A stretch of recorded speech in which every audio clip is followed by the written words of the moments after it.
Hello दोस्तों, मैं हार्दिक आपके चैनल एचपी रैंकर सब में आपका बहुत बहुत स्वागत करता हूं। दोस्तों, यह मेरी स्टडी की फर्स्ट वीडियो है जिसमें हम आज हिंदी के इंपॉर्टेंट क्वेश्चन करेंगे जो कि सभी कॉम्पिटिटिव एग्जाम में आएंगे। ठीक है, अगर वीडियो अच्छी लगे तो प्लीज़ चैनल को सब्सक्राइब करना, कमेंट करना। अगर कोई प्रॉब्लम हो तो उसे कमेंट में मुझे बता देना। ऐसी वीडियो देखने के लिए और सब्सक्राइब करना। ठीक है, आज हम हिंदी के क्वेश्चन करेंगे, तो चलो हम हिंदी के क्वेश्चन की तरफ चलते हैं।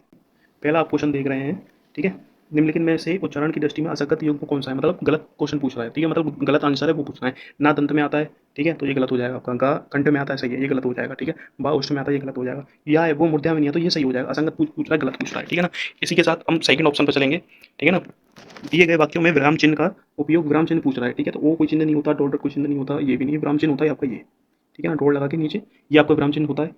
इसी के साथ हम तीसरे क्वेश्चन पे चलेंगे। तीसरे क्वेश्चन पे राज्यपाल में से कौन सी संज्ञा है। ठीक है, सबसे पहले वो देखो जो गलत गलत हो सकता है। समूह नहीं होगा, कोई गिरोह की बात हो रही है, सेना समूह, स्कूल या कोई भी जो ग्रुप में बैठता है वो समूह बात हो जाता है। भाव, दुखी भाव, ये नहीं है। ठीक है, ये हम जातिवाद नहीं हो जाएगा, जिसका आगे कुछ नाम लिखा रहता है कि वो जगह राज्यपाल, तो वो जाति में हो जाता है। ये सिर्फ राज्यपाल की पूछ रहा है। ठीक है, तो राज्यपाल आपका हो जाएगा व्यक्तिवाचक। ठीक है, बाहुल्य गलत हो जाएगा। ठीक है ना, इसी के साथ हम चौथे क्वेश्चन पे चलते हैं। चौथे क्वेश्चन पे निम्नलिखित वह दूसरों को नहीं बल्कि अपने आप को सुधार रहा है। ठीक है, अपने आप की बात हो रही है, तो ये निजीवाचक हो जाएगा। स्वयं की बात हो रही है, ऑप्शन में स्वयं लगा के देख लो। वह दूसरों को नहीं बल्कि स्वयं को सुधार रहा है, स्वयं अपने आप, तो ये निजवाचक सर्वनाम की बात हो जाएगी। ठीक है, इसी के साथ हम पांचवें क्वेश्चन पे चलेंगे। पांचवें क्वेश्चन में निम्नलिखित में से एक विषय विशेष युग्म शब्द पहचानिए। ठीक है, पांचवें का ऑप्शन हो जाएगा डी, ऑप्शन का डी हो जाएगा। चलिए, इसी के साथ छठवें क्वेश्चन पे चलेंगे। सीता सोई है। ठीक है, इस वाक्य में क्रिया का कौन सा प्रकार है। सीता सो गई है। ठीक है, सीता सो रही है या सो गई है। सीता सो रही है, सो रही का हो जाएगा वो सकर्मक हो जाता है। सीता सोई है, सीता सोई है, तो इसका हो जाएगा ऑप्शन बी अकर्मक। सीता सोई है, इसी वक्त की बात हो रही है। सीता क्या है, सोई है। सीता सो रही है तो वो सकर्मक हो जाती है। ठीक है, तो वो अब ये पूछ रहा है सीता सोई तो वो अकर्मक हो जाएगा। ठीक है, चलो इसी के साथ सातवें क्वेश्चन पे चलेंगे हम। ठीक है, यथा यथासंभव दूसरों की मदद करो। ठीक है, इस वाक्य में किस प्रकार के क्रिया विशेषण का प्रयोग हुआ है। यथासंभव दूसरों की मदद करो, यथासंभव मतलब सुबह शाम जहाँ भी हो, यथासंभव दूसरों की मदद करो, दूसरों की बात आ रही है। ठीक है, तो इसका ऑप्शन हो जाएगा रीतिवाचक, रीतिवाचक हो जाएगा। ठीक है, स्थानवाचक परिणाम नहीं होगा, स्थान नहीं होगा, कालवाचक नहीं होगा, रीतिवाचक आपका ऑप्शन ए इसका करेक्ट आंसर होगा। इसी के साथ हम आठवें क्वेश्चन पर चलेंगे। ठीक है, निम्नलिखित में से कौन सा स्त्रीलिंग, कौन सा शब्द पुल्लिंग है। ठीक है, भाषा, भाषा है ये स्त्रीलिंग है। ठीक है, दया भी स्त्रीलिंग है, माया भी स्त्रीलिंग है, जो आभार है ये पुल्ल हो जाए, पुल्लिंग हो जाएगा। अगर इसको स्त्रीलिंग में करेंगे तो उस पर ई की मात्रा चढ़ जाएगी। ठीक है, आभार हो जाएगा। ठीक है, पुल्लिंग क्या हो जाएगा, इसका हो जाएगा हबार। ऑप्शन डी करेक्ट आंसर रहेगा। इसी के साथ जाति शब्द का बहुवचन रूप क्या होगा। जातिवाचक शब्द का बहुवचन रूप होगा आपका जाति है, ऑप्शन ए करेक्ट आंसर। 10वें क्वेश्चन की तरफ, निम्नलिखित में से कौन सा संदिग्ध वर्तमान का उदाहरण है।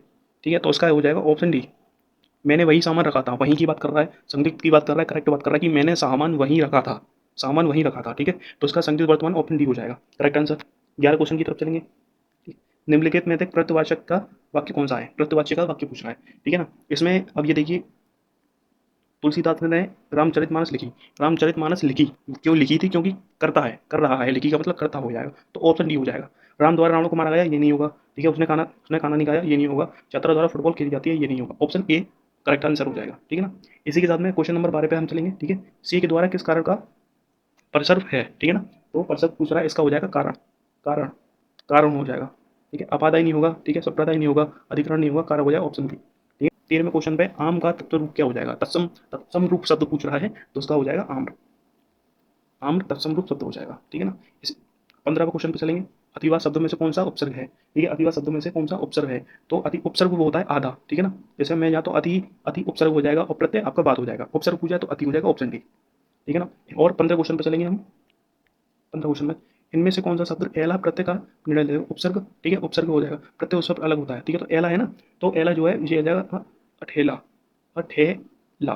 ठीक है, अठेला, अठेला में क्या है कि जो ए की मात्रा लग रही है ऊपर, तो वो छोटा ई ये वाला आ जाएगा। ठीक है, ला का ला ये है, तो ऑप्शन इसका करेक्ट आंसर हो जाएगा। ठीक है दोस्तों, अगर आपको मेरी वीडियो अच्छी लगी है तो प्लीज़ यार, तो आप मुझे बता सकते हैं। छोटी सी वीडियो थी 7 मिनट की, ये मेरी यूट्यूब पर फर्स्ट वीडियो है, कृपा करके इस पर बहुत प्यार दिखाना। और धन्यवाद, शुक्रिया, जय हिंद, जय भारत।